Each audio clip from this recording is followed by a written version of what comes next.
What's up, Parish Orphans and Retrogrades?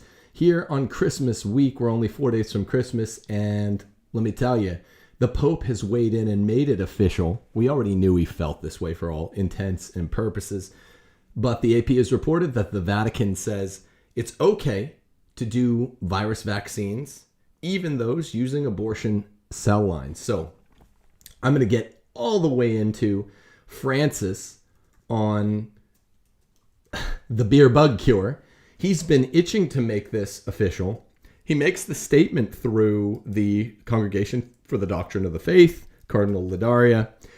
It's bad in a number of ways. We're going to talk about how it's not bad in one way when we talk about formal cooperation or even proximate material cooperation, whatever. People are maybe unfamiliar with these terms. We'll get into what they are and what they entail in this show. I'm going to delve all the way back in deep dive form to late November. I think it's November the 26th, into an op-ed that Francis wrote for the New York Times, America's most liberal newspaper. It used to be called the Gray Lady. And he's basically saying that Americans need to shut up about their freedoms, very similar to what has been said by the health officials at the top about the American spirit is going to have to give way on the beer bug cure. Stop whining about your freedoms. Essentially, Francis, on the 26th, it was the day after the SCOTUS decision, which came out the right way on going to church. It seemed almost like Francis was mad that we're allowed to go to church in the United States. He's essentially saying, guess what? You are a pagan for whining about your liberties. And what he really means is this: you are a pagan for insisting that you can go to church. You are a materialistic pagan. That's how he stays consistent with his normal rhetoric. You know, he just likes to characterize Americans as being obsessed with property, wealth, material freedom, poorly spent material freedom, license. That sounds kind of good in a brainless 80s and 90s happy clappy Catholic way. But what he really means is stop complaining, you pagans, about the fact that across the West, your right to religious liberty, to exercise, to go to Mass, to get the Eucharist, has been withdrawn in most places. That's what he's calling pagan now, is that you want to go to church. It's nearly 2021, folks, and up is down, like Ephesians 5 says. Before we get all into it, I just wanted to make this quick pitch.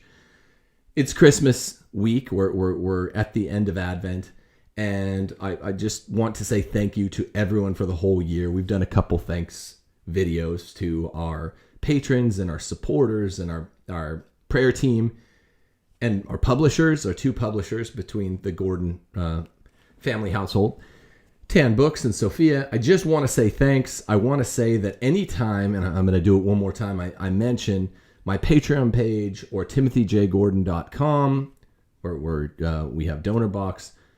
We also have classes coming up starting January the 19th, another Aristotle class. It was a huge success. 200 Aristotle students the first time. They love it. We're halfway through.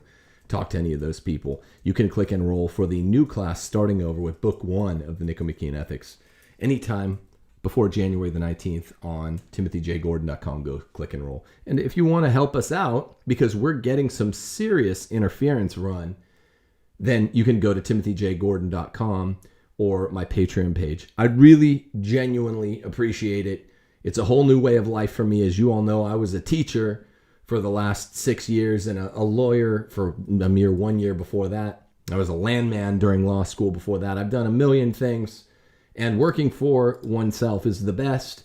It's what people want to see me do. It's what Patrick Coffin and my friend Matt Marsden and other friends besides were trying to get me to do for years. And you people out there have made it possible. So I don't want to hit you with more supplication. That's not the point. I want to hit you with thanks. Thanks a million.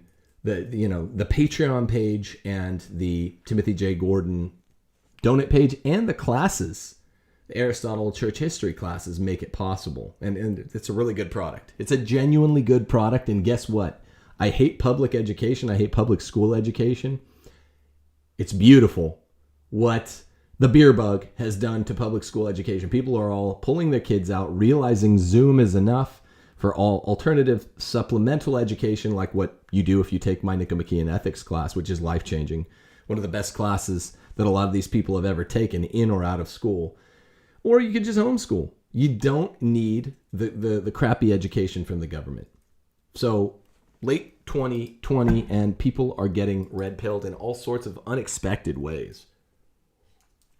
Okay, and Francis, Pope Francis, known for his really wicked temper, or he's a really Peronist, vindictive foe to the traditional-minded, faithful-minded people in the church. Just ask Cardinal Burke. I mean, he is an angry, angry man. Let me say this. He is now, I got a text from a Protestant friend of mine from law school who's actually interested in entering the church. And he was like, wow, well, what Francis is doing here by saying that it's okay to get virus vaccines using abortion cell lines, he's trying to remove plausible deniability from Christians of all stripe. Doesn't matter if we're talking Catholics or whatever, for not getting the vaccine. He's just doing his part. He's friends with Ban Ki-moon from the UN. He's friends with Soros operative Jeffrey Sachs. He rubs shoulders with the globalists. He's in love with China, with the murderous CCP regime in China. He's put in place by the German Bishops' Conference, who are the most radical in the church. He's put in place by not necessarily the German Bishops' Conference, but their most important alums in the St. Gallen Mafia. He's just on the wrong side, issue to issue. Anytime I look into Francis, from an etiological point of view, how did he get there? From a terminological point of view, why does he use the language he does? From a political, ideological point of view, it's Peronism. It just gets worse and worse. I'll be going on Matt Fradd's show and talking with my friend Matt Fradd a couple days after Christmas. It'll be live. It's going to be a big deal. We're going to be talking about why I've bothered over the last 8 months or so doing research for this Vatican II book to distinguish between whatever that phenomenon is when you research Francis and you're like, oh my gosh, this is so much worse than I thought, when I'm looking at his actual magisterium, the magisterium of number 266.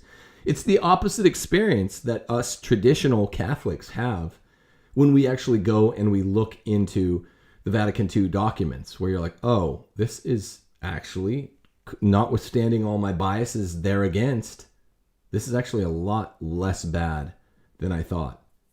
That's with Vatican II documents. With Francis, it's the exact opposite. Half the time, the people over at, the Pope-splainers of all stripe are saying that we're exaggerating for the bad. We're stretching him to be worse. Half the time, we're, along with them, we're not knowing it. Unbeknownst to us, we're stretching him to be less bad. We're not saying all the problems there are with Querida Amazonia or Laudato Si or anything he says at a Wednesday audience. You can't keep up with his error. It's 10 times worse. This is how I feel when I look at this AP story. Let me just read you the first couple of paragraphs in case you probably heard about it if you're on Twitter, maybe not if you're not. The Vatican on Monday, today, declared that it is morally acceptable for Roman Catholics to receive COVID-19 vaccines based on research that used cells derived from aborted fetuses. It's horrible. Guidance that came after some churchmen in the United States argued that such products were immoral. Well, obviously they are. If a lampshade is made of the victim of a concentration camp, it's immoral. Or if it's a line of lampshade that's designed after a lampshade that was originally made, modeled around the skin of an innocent victim at a concentration camp, if it's made to look like that, or it's engineered like that, if the DNA is of the lamp is made to look like one of those ones that was made directly from human skin from an innocent murder victim, in the West, it is prima facie immoral. So the question that Francis might undertake is, does this count on your part or my part? I'm not going to take the beer bug cure. But if I did, would that be formal cooperation, or would it be proximate material cooperation, which is basically the same thing for all intents and purposes? Or on the other hand, would it be remote material cooperation, which I think it actually is. But it doesn't mean that it's not immoral. It just means, from the design or manufacture perspective, it just means it wouldn't actually be the exact same gravity of sin. Probably it wouldn't be mortal sin for the people who take it. I won't be, for one. The article continues. The Congregation for the Doctrine of the Faith and the Vatican's, which is the Vatican's watchdog office for doctrinal orthodoxy, said it had received several requests for guidance during recent months. The doctrinal office pointed out that bishops, Catholic groups, and experts have offered diverse and sometimes conflicting pronouncements on the matter. Drawing on Vatican pronouncements in past years about developing vaccines prepared from cells derived from aborted fetuses, the watchdog office's statement was examined by Pope Francis, who ordered it to be made public. So you can look at what CDF prefect Ratzinger said about this in 2002 or 2003 and know that it's a lot more trustworthy. No one trusts Francis. No faithful Catholic trusts, in 100% anyway, Pope Francis. None that I know. None of my friends. We're a spectrum of either traditionalist or maybe even you take a Chris Plants type, who many of you know. Maybe not so much traditionalist, but a very, very faithful Catholic. None of these people that I can think of would say, oh, Francis said it, that's good. Whereas if you say to yourself, Pope Benedict, when he was Joseph Cardinal Ratzinger, prefect of the CDF, he said it's okay, or it's okay to this extent, I'll accept that. Most people say something like that. So the problem here is that you have essentially two lines of cure, preventive cure, let's call it, vax, that are made from aborted fetal lines. And there are 3 to 6 others. I didn't research it that closely, but there are 3 to 6 other lines that are not. So I'm troubled by the fact that even if this is not formal cooperation on the part of the faithful laity in taking this vaccine, why not just say, hey, if you can, go and receive one of the ones that doesn't come from this problematic, loathsome, far more loathsome than the problem here is the cure.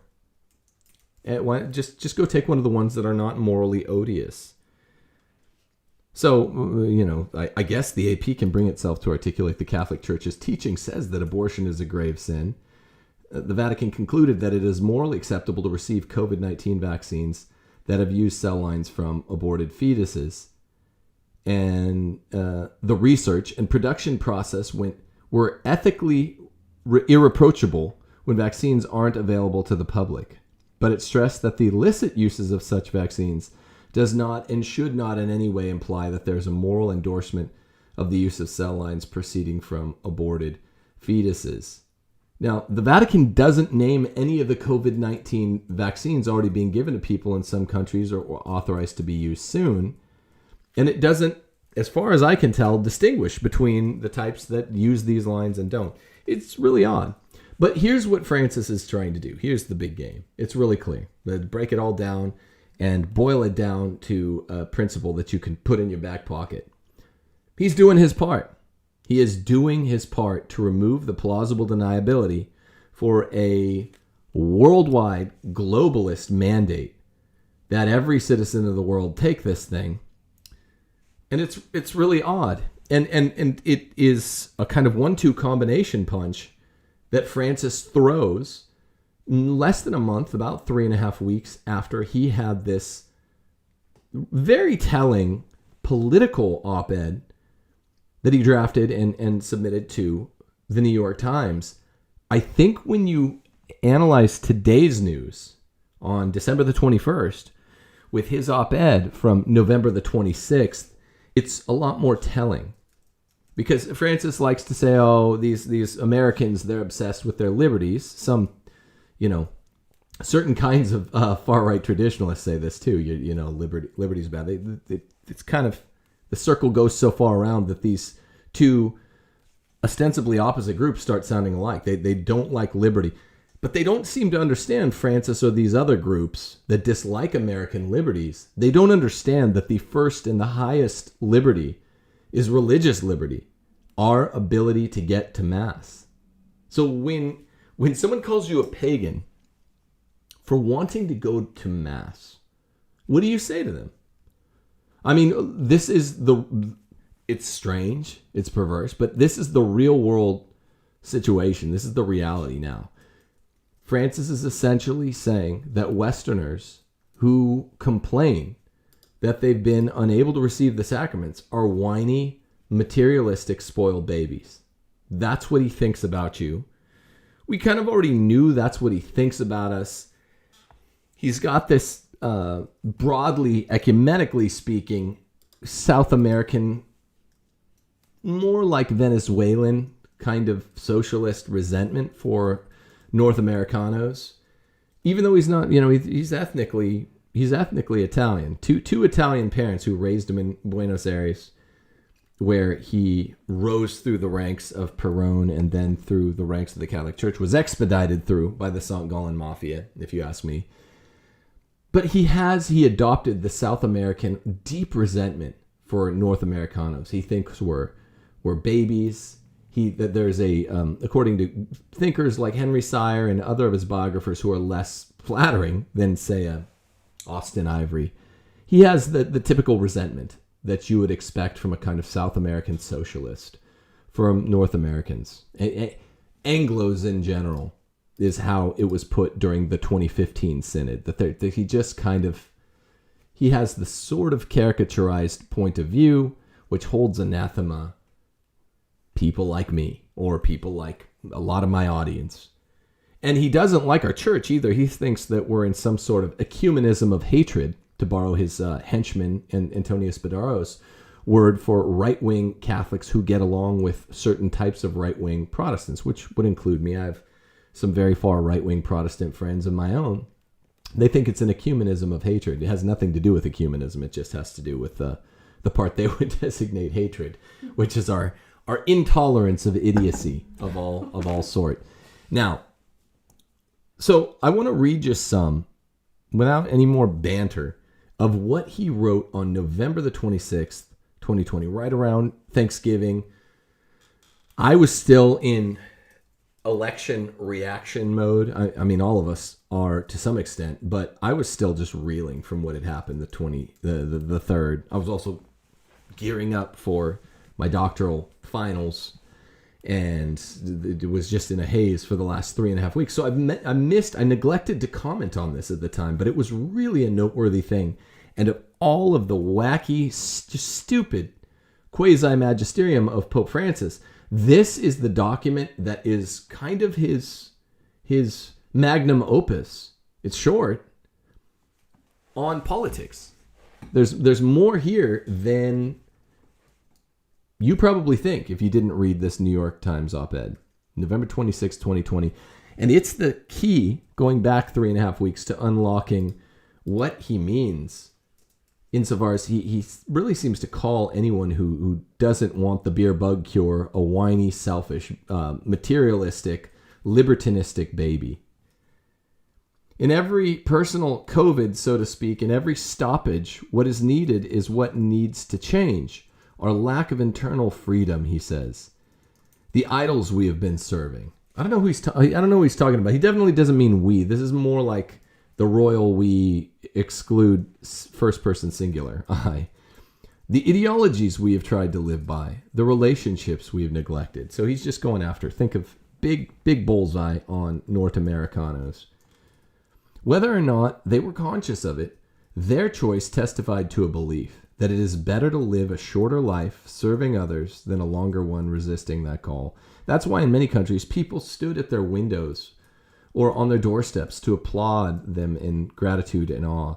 They are the saints next door who have awakened something important in our hearts, making credible once more what we desire to instill by our preaching. This isn't, I don't think this is quite the juiciest stuff, but you get what he's working himself up to here. They are the antibodies to the virus of indifference. This is, whenever he says the virus of indifference, he means jerks like you and me. Just people, just North American scumbags, frankly. You know? All of you people. All of us scumbags. You want to get to Mass and receive the Eucharist and you want to go to confession. You dirtbag. You know? I mean, this is him. And he's like these Americans with their American spirit. They just want to do what they want to do. They're more interested in confession and spiritual health than they're interested in, you know, a 0.000000000 whatever it is, 3% chance of some super remote danger. Yeah, where do you get off? Wanting to go to confession. Don't you know you don't need confession anyway? This is the new era of the Holy Spirit, the God of surprises, says Francis. This is the whole attitude. He sounds like he could be teaching like some liberal nun in ex-nun in bad sandals from my grade school in the 80s with the more typical stuff. Just, oh yeah, we don't, you know, this bug of indifference or the virus of indifference is bred by the wealthy countries of the world. Where's this the elites that he's in groups with, like the Guardians? He's in league with a Guardian group that has under their watch over $10 trillion. They're the scumbags who have the virus of indifference, not just people in first world countries. That, like, the most religious first world country in the world is America. And if you include Protestantism, which I will for this purpose. But this is the attitude, okay? So he borrows the kind of facade and the imagery of, you know, spendaholism and consumerism, all that. But really what he's talking about is not consumerism. He's condemning you for wanting to go to church and not really being worried every day. I mean, go back and read that second to last paragraph.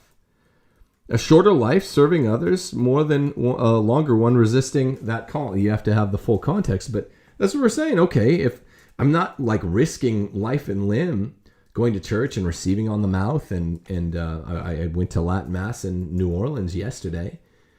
I'm not worried during this 2-month alleged incubation period to see what happens to me. So I guess in one sense, I'm satisfying the condition he laid out for saintliness.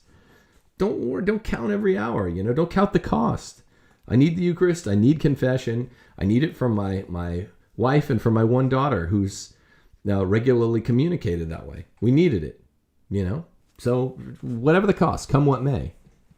This is how the saints talked. I'm not saying I'm a saint, but I don't have the virus of indifference. I care. Darn it. With some exception, governments have made great efforts to put the well-being of their people first, especially the CCP. Right, Francis? He didn't say that. I just added that in. Acting decisively to protect health and to save lives. The exceptions, I smell an exception. The exceptions have been some governments that shrugged off the painful evidence of mounting deaths with inevitable grievous consequences. Who do you think he's talking about here? He's such a good guy. Who's he talking about? But most governments acted responsibly, imposing strict measures to contain the outbreak. Now, we're going to go on to talking about the difference between solidarity and subsidiarity, which actually they have what we call a specific difference when we're talking about Thomas Aquinas and you know, how do you tell the difference between a genus and a species? Well, there's a specific difference. You got animal and you got man, the species of animal, who's called the rational animal. That's the specific difference.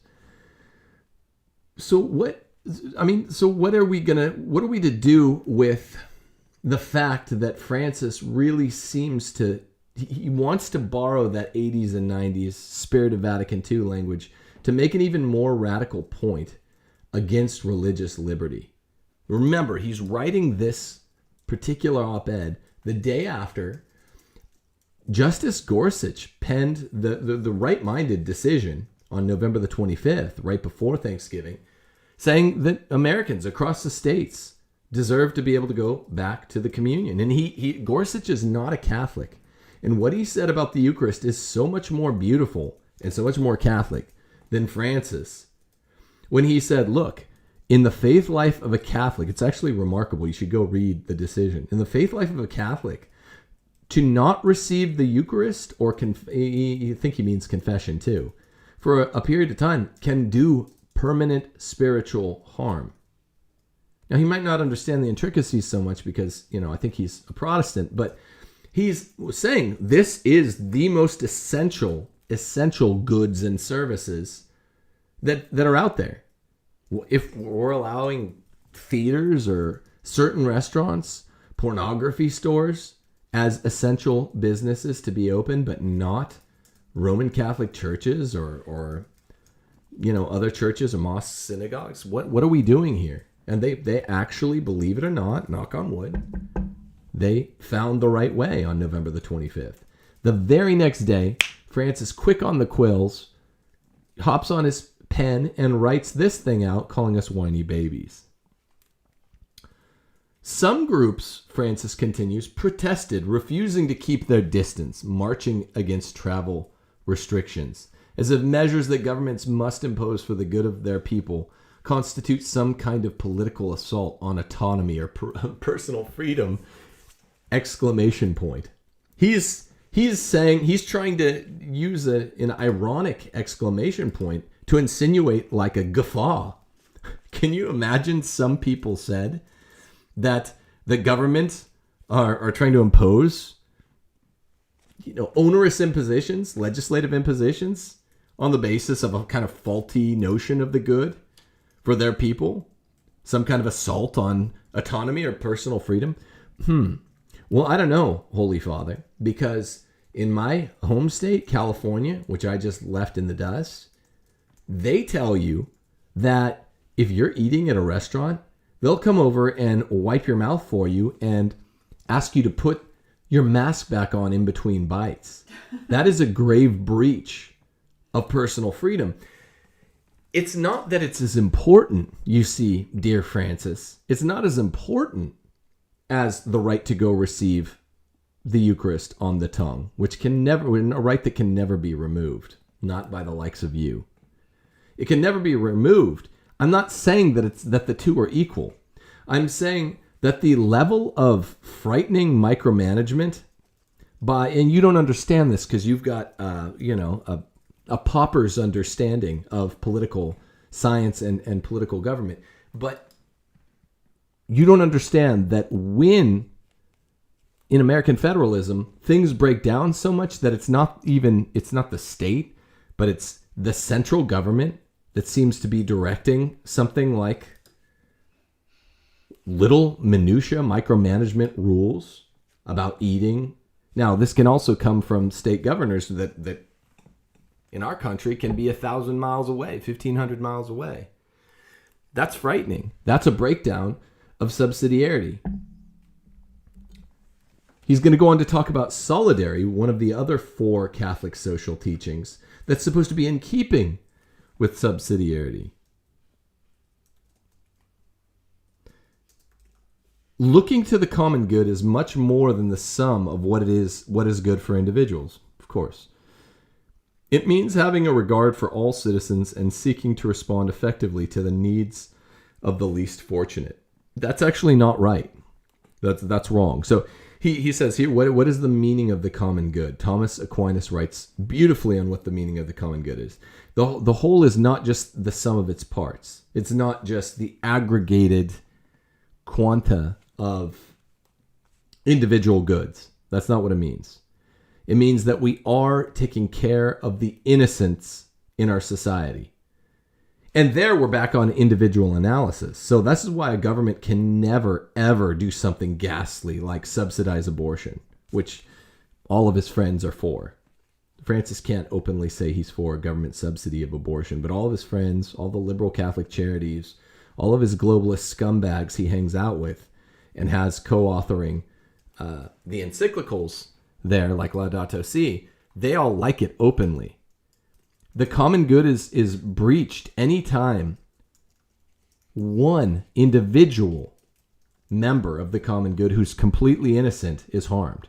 Thomas Aquinas is very specific that when we're talking about a temporary kind of teleological suspension of the common good as we would advert to it. In the case of a murderer or someone that is not an innocent, the common good is not depleted. The common good is added to when we kill that murderer. But Francis has no use for this stuff. He doesn't understand the common good. He doesn't understand subsidiarity. He's got a pauper's understanding of poli-sci, and he has a pauper's understanding of metaphysics, so don't be surprised. It means, he says, having regard for all citizens and seeking to respond effectively to the needs of the least fortunate. Those with whom we come into contact, that's true. That's how subsidiarity works.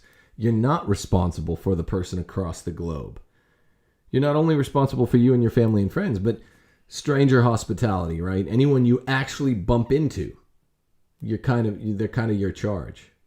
You know, light a candle in the window is an old image for stranger hospitality. If you run into, by chance or through your neighborhood or your section of town, someone that's needy, yes, they're in your charge. And everyone in the whole world's supposed to do this. But we're not supposed to have it forced on us governmentally. And we're not responsible for someone, 10,000 miles away. There's no way that could even be transacted. He says, it is all too easy for some to take an idea, in this case, for example, personal freedom, and turn it into an ideology, creating a prism through which they judge everything. Explain what you mean. You're back to, you don't like North Americanos. You don't like the American spirit as you understand it with your pauper's understanding of poli-sci. But just say it then. The passive aggression from this cat is through the roof. It's unbelievable how passive aggressive he is. Just say it. Just say, look, I don't like the American spirit that I think is this ideology that turns into a prism through which the American judges everything. Turns every test into a litmus test, a prism that they're saying, well, does it enhance my liberties or does it deplete my liberties? Let me make it real clear for you. If it depletes our liberties of conscience, of going to church and receiving the Eucharist on the tongue, which is what I am accountable to God for. Remember all that conscience stuff all the bunk and the nonsense you used, Holy Father, before, during, and after the publication of Amoris Laetitia in April of 2016. Remember how you said the conscience is sovereign? Gotcha. Read you loud and clear. Well, guess what? I will not ever be receiving the Eucharist on my hands. Okay? The conscience is sovereign, baby. What are you going to do about it? Are you going to go back and say, oh, I didn't mean it? No, but you don't even want me to go to church, Francis. You're going to be saying, you're a pagan. You're a materialistic pagan who's obsessed with wealth. Why? Well, because you're sitting around and pissing and moaning, you and North Americanos who love your religion, you want to go to church. It doesn't pan out. He uses the imagery of the left. He is a man of the left. This is what the left does. They're calling us materialistic. I'm not talking about my property. I'm not talking about wealth. Now, it does so happen that the church has the charge of all of these small and middling business owners who are being bankrupted right now by you and all the globalists who are seeing fit to make it illegal for them to run their businesses. But that's on you. That's your conscience, man. Not mine. That is wealth that matters. But I'm not a small business owner. I mean, this is what I do for a living. It's very Zoom amicable. It's very Skype and YouTube amicable. As long as I'm living on borrowed time here, but as long as I can stay on. So I'm not talking about the wealth or the property stuff that Francis loves slurring Americans with, particularly North Americans. I mean, particularly Americans more than Canadians, who are, largely socialist. But he's talking about freedom of conscience, going to church. And he won't say it because it would sound bad and weird for the Pope to say, look, this American spirit, the Supreme Court on November the 25th, found that American Catholics can go to church. What's all that about? This is materialist. How is that materialistic? The things he says are so dumb that you can't even... being Pope doesn't make you smart. You can't cure stupid. right? It's just that simple. He might be Pope. He's Pope. But boy, doesn't make you smart. So we have a prism of an ideology of freedom through which we judge everything. Look at us now, he says. We put on face masks to protect ourselves and others from a virus we can't see. But what about all those other unseen viruses we need to protect ourselves from? How will we deal with the hidden pandemics of this world, the pandemics of hunger and violence and climate change? I mean, I'm not trying to be mean. He's just a really bad writer. If it's not a hidden pandemic, violence, that doesn't make any sense. It's a horrible use of an image. Violence, like explosions and stabbings and shootings, these are not hidden. They're not invisible. What's he even talking about? Doesn't make sense. And climate change, that's not a pandemic at all. I mean, even in a analogous sense. I mean, it's not even a thing, but it's even if it were, it's not a pandemic. Violence isn't really, but you could stretch and say analogously, it's like a pandemic, but it's not hidden. And hunger is not really a pandemic because it's got no means to spread. Like if I get hungry, according to Pope Francis's genius, right? If I get hungry and I'm just sitting around, my stomach is growling, it's going to spread from me to my wife.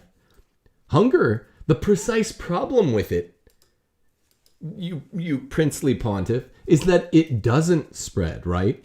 That's your whole point, is that, you don't care about it because you can be the very next country over from some third world country, and which is run by tin pot dictators, kind of like where you're from, Pope Francis, and like America is right next to Mexico. Yes, there are real poor there that because of corrupt governments like yours in your home country, it's the elite sitting on top and taking advantage of the many. Now, we don't have that in America.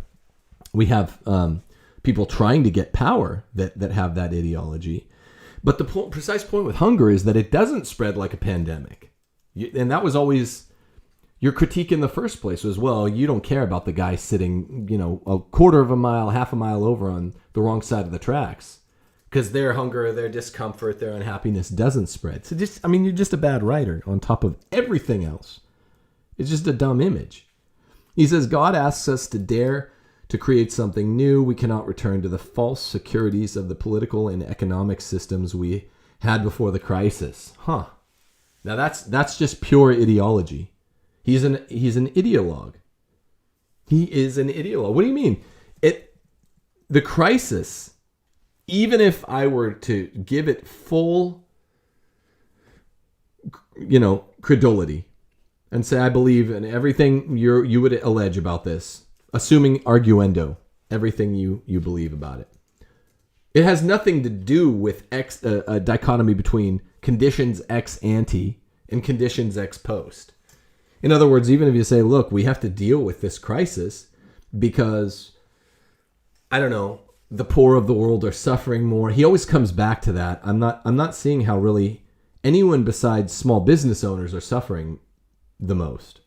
But forget that. He doesn't care about them. They're North Americanos. He's very, very prejudiced. He's a very prejudiced man, Pope Francis. Incredibly prejudiced. This is what all of his critics who know him best say. Nevertheless, why do we need to build back better? Which is something really only enemies of the people are using this expression. Why would we need to?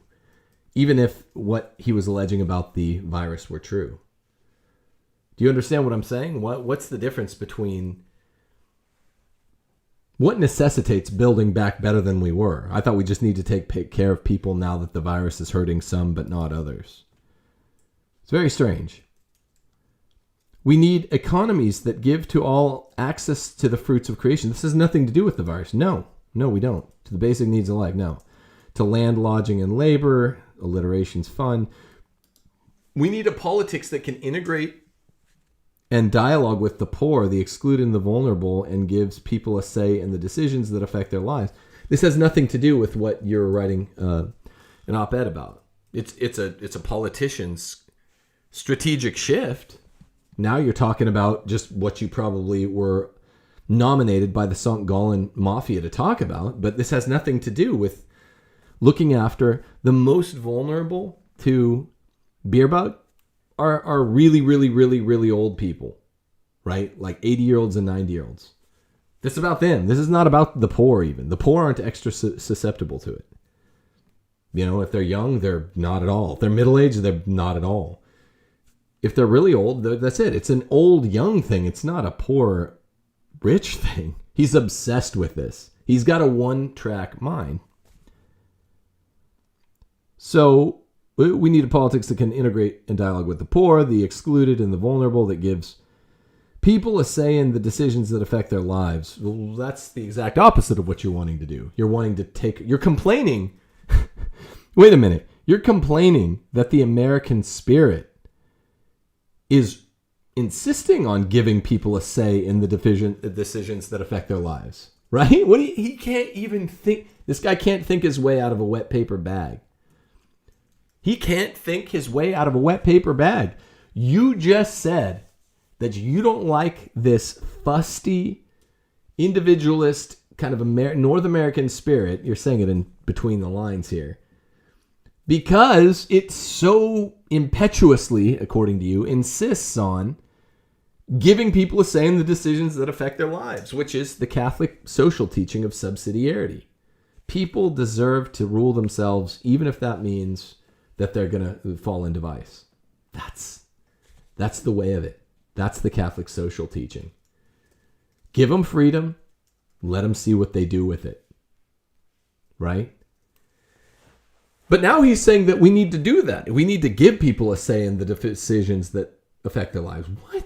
It's philosophically incoherent. It's just straight up incoherent. He says we need to slow down, take stock, and design better ways of living together on this earth. I don't know what this means. The pandemic, which came from like a weapons area, a bioweapons area. I would say that that's really bad. I didn't do it. North Americanos didn't do it. Pontiff, your buddies did. McCarrick's good buddies did. Right? The CCP, man. It's just incoherent. He says the pandemic has exposed the paradox that while we are more connected, we are also more divided. It hasn't exposed that at all. We're not more connected. We're just divided. It's not a paradox. Only dumb people think that. Feverish consumerism breaks the bonds of belonging. I don't know what that means. It causes us to focus on our self-preservation and makes us anxious. I'm not worried about self-preservation. I'm not worried at all. I haven't ever been with this. So speak for yourself. Our fears are exacerbated and exploited by a certain kind of populist politics. I didn't know he said populist. That seeks power over society. What is he talking about? The populism, and this is a problem, by the way, integralists out there, Catholic integralists, who were supporting, they're not admitting it now, but they were very publicly supporting a lockdown in March and maybe as late as April. Those populists agreed with you. The integralists, wait a minute, here's how it is. Integralists out there and strong populists who are nationalists that favored the lockdown, you're embarrassed that you did back in March when I was like, no, the government doesn't have the mandate to do this. I'm consistent. You guys just roll with the wind, like Pope Francis. Populists now have turned against what they were saying in March and April, right? Remember, Tucker Carlson is one of the main ones who talked President Trump into the lockdown. He did not want to do the 2-week lockdown, which he never should have, obviously. Tucker Carlson and the populists are the ones that were like, no, hey, common good, man. We shouldn't have these crazy liberty-obsessed, conservatives out there, wanting to go to church. No, we got to lock down for 2 weeks. Tucker Carlson, by his own admission, is one of the ones that talked him into this. Now he'll barely admit it. He's not happy about it, but it's true. Francis is so misunderstanding. His understanding of our politics, which are based on subsidiarity in America, is so inchoate that it's like trying to explain this to a middle school kid, or probably more like a grade school kid. He's contradicting himself.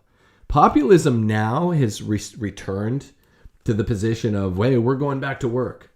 We're the loud middle class. That's good that it has, but this is the point. Populism is getting stuff wrong about half the time. Economic populism gets stuff wrong more than half the time. But it was the populists in March and April that were demanding that Trump shut down the country and be with the globalists on this. It was always the liberty-obsessed kind of, economic liberty conservatives, Tea Party types that are like, no, don't tell me what to do. That's always what we're saying. Don't tell me what to do. If you got an old relative, lock them in their house. Go bring them. You're going to have to take care of them. Do all the stupid food handling, give them their food in a bubble or whatever, like Bubble Boy from Seinfeld. Do whatever you need to do on your own. That's what you do to people that are immunocompromised. Don't make all of us do it. We're all fine. I'm fine with the risk. 99.9999999% chance of safety. I'll take my risks, okay? Just don't tell me what to do. That's what an economic liberty conservative, a Tea Partier, a patriot wants to do. But he's just confused on this. The populist politics were agreeing with him until like early summer. Then they're like, oops, we're wrong on this. It's Tucker Carlson. He's all over the place. I know you guys, well, not anymore, but I know all you guys liked him a lot up to November the 3rd. He gets a lot of stuff right. He hates big tech. But the populism doesn't work. And he used to be like a strong libertarian. He's just all over the place. People that go for the populism tend to be all over the place. The populists themselves. And pro-lockdowns, calling anyone who wasn't pro-lockdown like a radical libertarian. Like, no, I'm a conservative. Just don't mess with my liberty. Now they're for it. And they want to cover the past. Erase your writing and write over it like a palimpsest. It doesn't work that way. But Francis doesn't even know the difference. It is hard to build a culture of encounter, he says. No one knows what that is still. People this side of the Atlantic don't use those gay terms. In which we meet as people with a shared dignity, true, within a throwaway culture that regards the well-being of the elderly, the unemployed, the disabled, and the unborn as peripheral to our own well-being. Bring it back to December the 21st, 2020. You just said, he's so confused, this guy. The throwaway culture, according to what you just said, doesn't share in the culture of encounter because we're not mindful of the elderly, the very young, the unborn. You just said on behalf of the elderly that it's okay to use vaccination products that came from lamp shades made of skin. You just pitted the elderly against the unborn yourself with the news headline from today. This is how confused this guy is. He doesn't even understand. When he's trying to condemn like strong liberty, Tea Party type conservatives and maybe libertarians more extremely, he's calling them populists. They're the opposite. Populists are kind of conservatives. They're culturally conservative. They get that much right. But they get liberty all wrong. And they're the two kind of poles of people who would dabble with conservatism. Libertarians like the economic liberties, but a lot of times they're not cultural conservatives. Populists like the cultural aspects of conservatism and tradition, but they get the liberty wrong. The true conservatives in the middle is like economic liberty and is not opposed to control and order at the state level. It's got to be the state level, though. That's what the 10th Amendment stands for, right? So that's right where I'm in. Just don't send it down from Washington, D.C. That's all. And you can unify those positions. Now, so he goes on at greater length like this, but the main point is he doesn't understand that solidarity, the fellow feeling in my breast and in yours, arises from free will, from charity, helping someone out, helping out the stranger who's in a time of need, helping out the widow, helping out the person who gets laid off in your midst. You freely help them. That's solidarity. And you leave it to subsidiarity for solidarity to operate. That's the beauty of good people. That's the beauty of Christianity. Christians, and particularly American Christians, are the most charitable people in the history of the world. I'm talking by the statistics. American Christians, the ecumenism of hatred, EOs, RCs, and Ps. American Christians, the three types of American right-wing Christians, are the most into solidarity in the whole world, give so much more to charity than Europeans. Look it up. Google it. What country does the most charitable giving? And I mean, he hates it. I'd love to debate this guy. He'd be mortified. He'd get devastated in a debate. He just goes on with these platitudes. He's describing populists in the way he would critique libertarians and not getting them right. He doesn't understand. He's saying that populists are the ones that are liberty obsessed. No, populists are agreeing with this dangerous conception of the common good out of the mouths of non-Thomists. Out of the mouths of non-Thomists, flunkies and lackeys of all sort get the common good way wrong, and they just mean totalitarianism. And Francis loves it. He's an old Perón advocate. So I could keep reading that. It's garbage writing. It's garbage thinking. But the main point in bringing these two together today was to show you that Francis he obviously doesn't care about the unborn. He said, like a few weeks in office, that we talk about, aborted babies too much. This would be like complaining that a slavery abolitionist in 1860, before the Civil War, was talking too much about getting rid of slavery. Don't you have some more agenda items for us, Mr. Abolitionist? It's 1860, man. It's like, well, slavery hasn't been eliminated yet. Abortion hasn't been eliminated yet, and it's worse than slavery. And so he said 2 weeks into his pontificate that we talk about it too much. I knew he was trouble since before then. And now he's trying to say that just because it's not formal cooperation in grave matter, which I think he's right on that. I don't think it is. If you choose, and I don't recommend that you do, to get one of the two strains of this vax that use aborted fetal remains. Don't do it, but it's not formal cooperation. It's still really morally disgusting. And I'm not going to be taking it, nor my family anyway, because none of us are 90. I don't have a 90-year-old wife. My wife's like 75. She's not 90. I'm 85. I love 75. If you're 80 or older, then I guess consider it. But there are like several strains of this thing that don't use aborted fetal products. Just because it's not formal cooperation or proximate material cooperation, and technically there's a green light, would you want to buy a lampshade that is modeled after those horrendous, awful Nazi lampshades that we've all heard about? Oh, this is the inspiration for this lamp. Would you have one of those up? And then so Pope Francis would be like, yes, I do. I have one in my entryway. Why?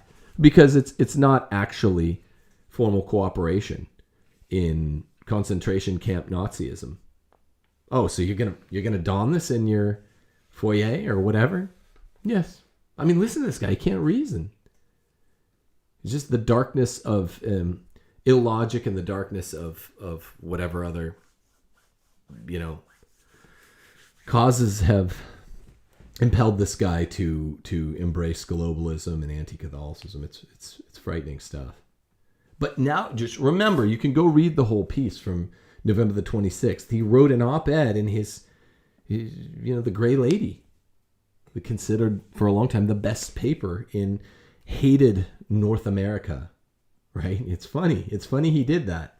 That he would author a piece on the op-ed page of the New York Times. He hates Americans. He hates Anglos. He's a very prejudiced man. Henry Sire said in chat that I think Pope Francis thinks hippies are still counterculture. Yeah, I think he does think that. I think I think now that's one thing that he has in common with all of the kind of 70-year-old old guys running the church. Usually white old guys. They all think that, like, if you want to be a rebel, you grow out your sideburns and you burn a bra and you recite like a poem and you shut down Gailey Avenue on the way to UCLA, which is what they used to do when my dad was going to UCLA in the middle 1970s. You shut down Gailey Avenue and you do like a poetry reading or a love-in. That's not cool, man. Everyone hates hippies. Like, no one thinks that's cool. Or they think like they're like free speech absolutists, like arguing that porn should be legal, stuff like that. They think that this is being counterculture and cutting it. That's just gay. Everyone hates that. Even like not just the ecumenism of hatred, not just American right wingers. Everyone even in the middle is like, yeah, that stuff is obviously really bad. This stuff really, really is bad for people, and we don't get why all you flirtatious, effete old gentlemen of leisure called the College of Cardinals in the Roman Curia, why you're so obsessed with talking like it's 1978, 1976. It's just those times came and went. They're really bad. Just look at a movie from the 1970s. You see, everyone looks high. They're all scummy looking. They all look dirty. They're all way too tan. How is everyone so tan? Looks like nobody brushed their hair ever. I don't think they use conditioner. I don't think they were really tan though. Anybody I've ever seen in a movie in the 1970s just looks like glowingly tan, like Donald Trump tan. Pope Francis, he likes a lot of stuff from the 70s. He can't like the Orange Man thing though, because he does not like Trump. He doesn't like Americans. I don't think he's a big fan of just North American kind of Anglos in general. And he definitely doesn't seem like a fan of President Trump, right? I don't think he likes him. But I don't know. So I'll take any questions. I have one here from Larry. What's up, Larry? How do populists get liberty wrong? How do populists get liberty wrong? Yeah. They think all liberty is license. They don't really. They're about as confused on liberty as Francis. They think that liberty is the god that failed, right? Whereas license, if we're talking about like the French Revolution, license is the god that failed. Liberty is the Catholic tradition affirms liberty, right? We screamed it, Cardinal Cajetan against Martin Luther. Right? Who said liberty, or you guys are all... Martin Luther is the guy that thinks that liberty is evil. Martin Luther wouldn't distinguish between liberty and license. Neither would Francis, neither would economic populists. Cardinal Cajetan, one of the great Thomists of the 1500s, the greatest Thomist of the 1500s, aside from maybe Dominic Bagnès, was screaming against Luther, like, no, liberty is ordered freedom. It's very, very good. And yes, individuals have rights. Like, sorry. License is non-ordered freedom. Freedom for its own sake. And license is more the thing that most of today's libertarians hail as good. And it's not. License. Freedom for its own sake. But they are both kinds of freedom. License is just wrong-headed freedom. Liberty is right-headed freedom. Liberty is... almost likenable to one of the transcendentals, right? The true, the good, the beautiful, the one, the unity. These are called the transcendentals from Plato on down. Thomas Aquinas gives them very careful consideration. Liberty is almost like one of them as applied to the human spirit. It's always a good thing, right? We're created in the image and likeness of God because we have a free will and a free intellect, unlike anything else under the sun aside from the angels. Somebody is asking, what's it like to be married to an 85-year-old? That somebody is me. I'm joking. Do you have any other books? Carrie, lots of depends. Crusty old. Oh, heavens. She's younger than me, I think. I don't remember. I'm 50. I don't even remember anymore how old I am. I'm not 40 yet. Almost. Do you have another book in the works? I have 3 books on the way. So this semester from August to now was my semester of threes. I have been doing 3 shows a week for you guys, which is it's hard to do some weeks, but I try to QC them and get you good products, not stinky products, 3 times a week. I am writing or editing 3 books. The No Christian Feminism book is due out in February. It's done. I'm going through my last edits now. Then I'm working on this Vatican II book, the Originalism Applied to the Vatican II Documents book. That'll be a short little one for Tan. John Moorhouse really basically went out and got me to do that one himself. And then I'm doing this Sinister 17's book, which is a deep dive into what, you guys now call the infiltration. It's basically, Taylor Marshall and I were originally supposed to co-author infiltration, various things, even TNT went on after that, but various parts of the co-authorship fell apart. And so Sophia, same publisher, said, why don't you each write infiltration books? And I said, well, I'm going to do the feminism one first. And then I'll do sort of a cleanup hitting. But it's going to be much, just the world's most cited book on the infiltration. So citation is the watchword. Citation. It's a real scholarly look at feminism. It's very different from No, this is the Sinister 17. I'm sorry. Yeah, citation is me and Dave's feminism book out in February has like 600 footnotes. The Sinister 17's book, the deeply cited book that you can't, because the whole point is if I don't cite this thing with deep primary source research, then you could call it names. You could just say this is just wacky stuff. You could call any book that doesn't cite enough, right? You need citations. So this will be the most cited book you've ever seen on the infiltration into the Roman Catholic Church, bar none. It's going to be, we've been researching it, me and my 2 research assistants, some of whom or you've seen on my show before. We've just been researching it this whole time because I'm writing other books. So that's the point. So I'm writing or editing 3 books. I do 3 shows a week. I was in 3 doctoral classes, right? And what's the other 3 thing I have? I was in 3 doctoral classes. I just finished up. Your juggling routine. Yeah, my juggling. I keep Somebody's actually asking how you do all this. Jenny. She's like, how do you write books, move, all this? It's really hard. It's really hard. I've never worked from home before, but I have less free time now than I ever had before. So it's and then I was teaching 3 classes. That was the other thing. Yeah. Then I was teaching the 3 Zoom classes. Register for those. They're really great. The Aristotle class, people there's not one person that's not thrilled with what they've learned the first half of the Aristotle class.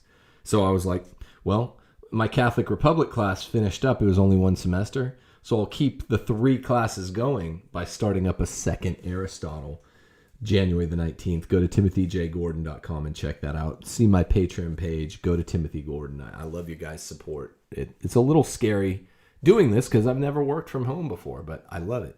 I'm just busy. Somebody's asking, what are the counter arguments against otherwise Catholic women who cite that women worked outside the home in medieval times? I go over that a lot in my book. Religious women. We're not arguing that religious women or unmarried women can't. It's not true. The church. In medieval times, of course, you have the Catechism of Trent, which says that all the stuff I've cited, I produced it ad nauseum for you guys. We've had all the popes, even in Quadragesimo Anno, all the popes just are always like women's places in the home. If they need to work right around the home, they're usually thinking a farm. Of course they can. That's kind of what a home economy is. But no, you get the really strong language in the Roman Catechism. At the Catechism of Trent, making it just really clear, you just can't do it. Unless it's some emergency, your husband breaks his neck or his back or dies or something. But no, we're talking married women. That's the big question. First wave feminism, which is as evil as second or third wave feminism. That's another thing that's often lied about. They'll say first wave feminism is innocuous. It was really clear. Look, we want to get women out of the home. That's the big patriarchy distinction. That's the big Christian teaching. They knew it. In 1848, at something called the Seneca Falls Convention, the first start date of first wave feminism. This lady, Elizabeth Cady Stanton, said, look, we got to get women out of homes. We got to get them not having babies. We got to get them into the clergy. This is all first wave feminism. You've been lied about what first wave feminism is. So the church has taught with one voice forever. Yeah, women can do. I get tons of help from my wife, but she's at home. She's behind the scenes, right? It's married women. Now single women are going to have to work.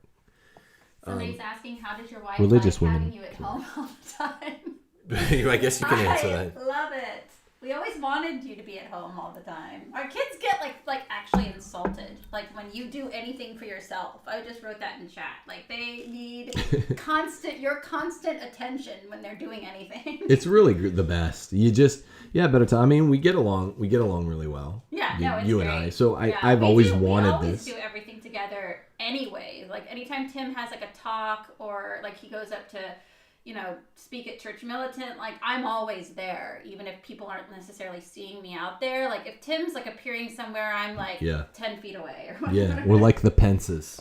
Yeah, right. Except I don't ride in elevators that much. And you would know if there's a fly in your hair, like to be fair. Also, the one thing I do is like I go lift weights, and now that I'm not working 8-hour days, everyone's like, if I'm gone an hour and a half, everyone's around the house is freaking out and texting me, all the little girls and stuff. Somebody just gave you a super chat, and they said he's having trouble convincing his wife to do homeschooling with her yet to be born. She's an excellent teacher who thinks the best of all her peers. Any tips? I mean, it's just one of those really obvious things once you try it for a month. Everyone loves it. You don't have to race the kids around. You don't have to use the beer bug to your advantage. Everyone's just happier when you can all be around each other more, or even if, you can't work from home. If the wife's at home, having the kids at home, things can slow down a little. At the same time, it's more efficient. You can go to bed a little later. You can get up a little later. You can do things your way, which is we're very into freedom. That's why I defend liberty so much. You can defend your liberty. You can do things your way.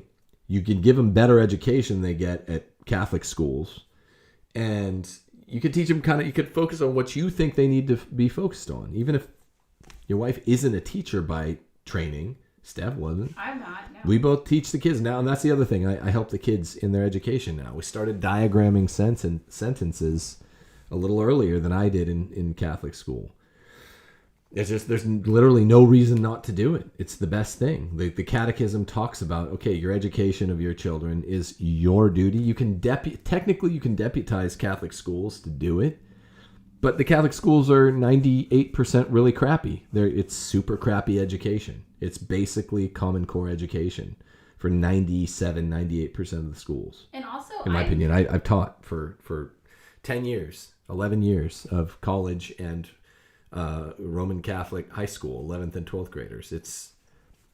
Trust me, keep them at home, be a little more chilled out, have your freedom, have your week, go to bed a little bit later. That's good for people to go to bed a little later and wake up a little later.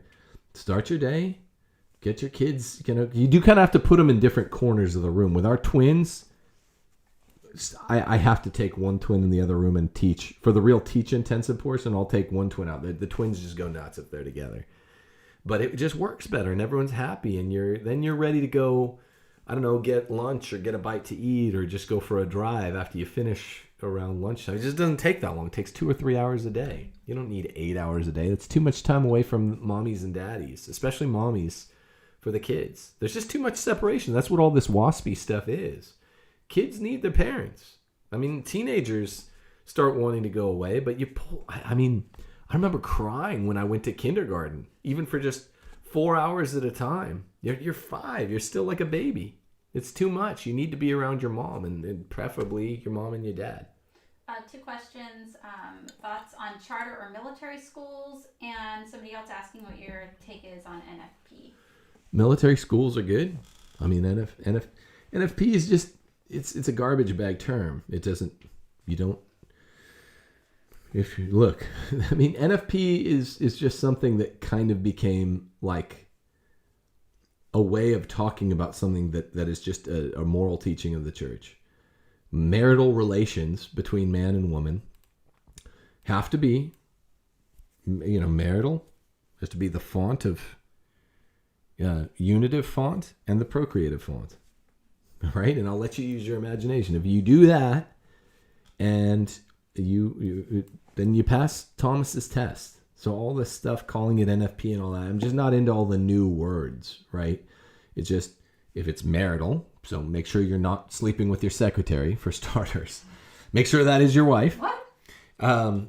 You just have to check the identity, do like a license check or something. We don't do that for voting. Do it for, got to sleep with your wife. It's got to be unitive, meaning that part is pretty much obvious, like plugging a lamp into the wall. And it's got to be procreative, which has to do with toward the end, right? And if you have those three fonts, right, it doesn't matter if you're like, this is more for the second end of marital good, building unity. It is not contraceptive if it's open to life. Those three fonts make it open to life. So if you're using either the Creighton or the timing method, which doesn't really work, or whatever, for your spacing, for your sanity, you don't have to have 100 children. I have 6. Just 6 feels like a lot right now. You're allowed to plan. You're supposed to plan out. Use real family planning, not abortion, not contraception. Hopefully you plan out. You don't just you leave it to God by leaving the 3 fonts open. So technically anything can happen, a woman can go off of her cycle really quick, but except as long as you're leaving it to God, insofar as you meet those 3 fonts, no one can say boo. It's that simple. All this NFP language and all that is, it's confusing to people. Go with the 3 fonts. You need the 3 fonts for illicit marital relations. And you'll never go wrong with that. And yes, if you're kind of like, I'm hoping that this time of the month was fertile, yet fertile in potency, not fertile in act. That's fine. That's where a bunch of people are. It's just a fact. I can't my wife has had 5 C-sections, for heaven's sakes. If she has to have a 6th, which would be our 7th child because of the twins, then so be it. But you are doing your part in the sacramental vocation of matrimony, just to not artificially contracept by leaving it open to those 3 fonts of life. That's just how Thomism works. That's just how the ethics of it work. It's very simple. Last question I think here that I'm seeing is your thoughts on progressive political theory using the beer bug as a tactic to deconstruct society. It's what's happening demonstrably. Even look at Francis's words, and I don't like it. That's my thoughts on it. It's evil. It's evil, and it's really see-through. It's incredibly see-through. They're not even hiding it. They say build back better. Like, no, build back exactly to what it was before. Then it's like, no, but what about global warming? It's like, gotcha. That has nothing to do with this. I don't believe this. But if I were to believe this arguendo, to use the lawyer's Latin expression, if I were to believe what you're saying about the science of beer bug arguendo, then fine. Then just build back exactly as it was before. Get all these small businesses open. Mm-hmm. And that's really important. But more important than that, we're going to Mass. And here's what you will do. You effete girly bishop. You will tell all the priests to give me the Eucharist. Because that I need. The proper way. Right. On my mouth. And you will do it happily. But Build Back Better, that's them telling you that it really is a psyop. The whole thing's a psyop. And you already know this. Super chat here. Do you see the potential for a massive influx of conversions to the faith despite all this stuff going on? Also, any brief advice for converts? There's always hope for conversion to the faith. And there's a million ways to do it. We just have to not be nerds. That's the main thing. We have to be winsome with people. Be in the culture, not of the culture. In the world, but not of the world. We have silly kind of cultural Catholics that are in the world and of the world. You have nerd Catholics, a lot on the kind of far right that want to be out of, not of the world and not in the world. Think of the kind of nerd that complains if I'm on vacation now, I'm taking it easy. It's Miller time for me at my house. I just spent 4 weeks studying for some of the hardest tests I've ever taken and writing long papers, and I've got to write books, and I'm just chilling now. So you get some nerd LARPs that complain that I even am wearing a hat, things like that. It's really like important stuff like it's that. It's not the year 1600. Now, the morals never change, my friends. That we got to be strict little Christians about. We got to be nitty gritty petty. You got to make sure you're not mortal sinning. That's something to be strict and anal about. No, we don't have to dress like they dressed at the turn of the century. And by that I mean like the 15th century or the 20th. I don't do that. I'm not into that. I'm not one of these nerdy pretender guys. I'm just being honest. I'm good at a lot of stuff. I was bad at a lot of stuff. I was good at sports. I like dressing in a way that denotes clearly to my viewer. I don't mean viewer on YouTube. I just mean viewer on the street that I am from the 21st century. Right? I'm not trying to pretend I'm not. So that's really silly. So you have a lot of Catholics that, because we have no leadership, really are trying a means of restoring tradition that's very funny and really kind of tragic to people. To me, to I don't know, secular people, that's not going to convert them. The way to be is what Jesus told us. Be in the world, but not of the world. I tend to like using, I guess I sound kind of Bishop Barony in this one way. I tend to like using good secular movies to point out at least where natural virtue is. I'm famous for doing that with students with the remake, James Mangold's 2007 remake of 3:10 to Yuma. I love it. I'm obsessed with it. I have a picture of it over there. That is the way to use Aristotle and the natural virtues to get to Thomas and the natural virtues. Then you get to Thomas and the supernatural virtues.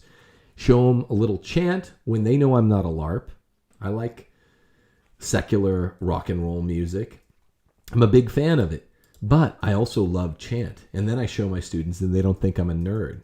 It's having the 1 foot in and 1 foot out that really works. And I've just converted a lot of people. So it's one of the things I know about. I'm very bad at a lot of other things. We can talk about that next time. But that's how you do it. Just by listening to Jesus. Be in the world without being of the world. One side wants to be in and of. The other side wants to be neither in and neither of. And it doesn't work either way.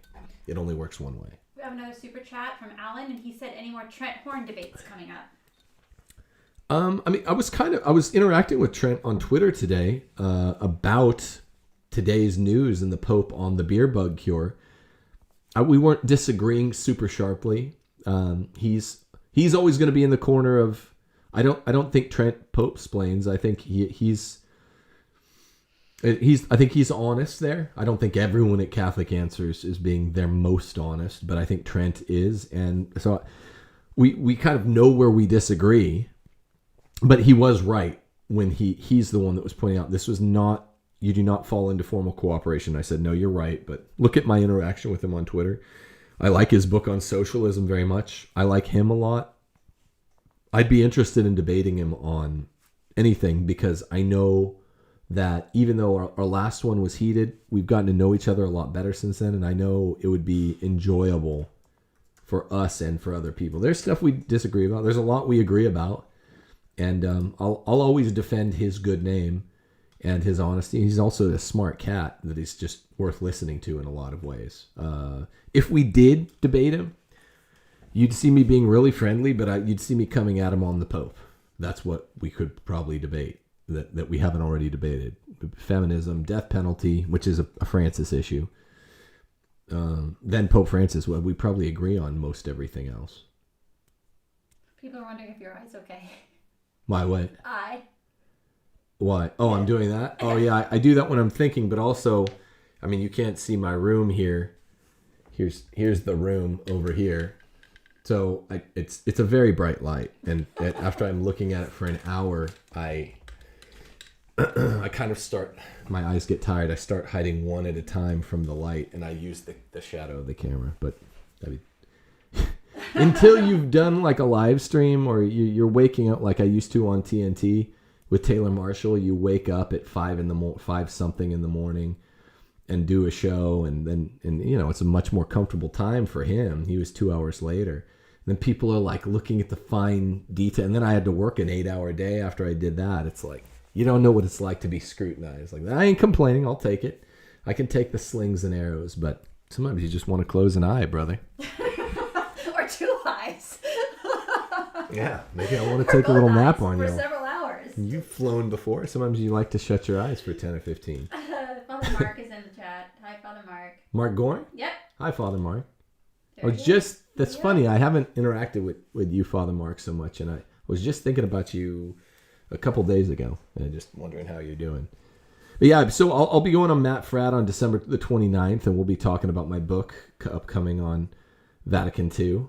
I will be doing, and again, same thing. I like Matt Fradd, good guy, a lot. There's some stuff we disagree about. We agree about a lot. We'll be agreeing on December the 29th. I'll be laying out the argument in my book on a show. It's going to be good. And he'll be asking me what do, some of the people that are mad at me for writing this book mad about exactly. I will be doing on Wednesday a show on the St. Nicholas debate. I have to make sure my daughters aren't coming in. And this is a very, very, very friendly response to Matt. He did a show, as I understand it. I think raising a reasonable concern with the St. Nicholas issue coming up this week about the various types of prevarication that are allowed. St. Thomas and St. Augustine were both prevarication non-lenient. They were both very strict on it. So I'll explain how I come out the way I come out. Very pro St. Nicholas on December the 24th, 25th. And I'll explain how. I think people will be interested in that. So it's a really, really friendly response to maybe the people that get, scrupulous about St. Nicholas is real. St. Nicholas. Well, St. Nicholas is 100% real. That's part of it. That's true. So have a good show on Wednesday. I'll be on Matt Fradd next week. I'll have another probably a Friday show, just an early morning quick show, wishing you happy Christmas Eve. But thank you all for tuning in. It's been a nice time. I like the questions. It's without the questions, it's not really doing the good. It's not worth doing the live streams. So ask me questions, fire them at me, and that's how we'll do. I've been doing more live streams because it means less editing for the old lady here. The old ball and how old chain. Are you? 85? 95? I said 70. I'm going with 75. Yeah. So it's just much less work for her doing her in-home labor. We don't have to. It goes up on YouTube right away, and it's kind of fun to interact with you guys. And now I'm free. I'm just free and footloose and fancy free for the next 3 weeks, not having to study Thomas Aquinas nonstop. Okay, thank you for tuning in. God bless you all. Please do see timothyjgordon.com. You can click enroll if you want to take the January 19th Aristotle's Ethics class. It's going to be amazing. Ask anyone that's taken it. And also, if you're feeling generous and you want to support what we're doing here, we need the help. We're getting hit by YouTube. The views have been really low since the election. I don't know exactly what's going on, but we're getting 10,000 views per show. Before the election, 10,000. They cut them in half right at November the 3rd. So it's a little scary when this is all I do. So if you're feeling like you want to support us, go to the timothyjgordon.com or Patreon page. God bless you guys. Deus Volt. I'll see you on Wednesday with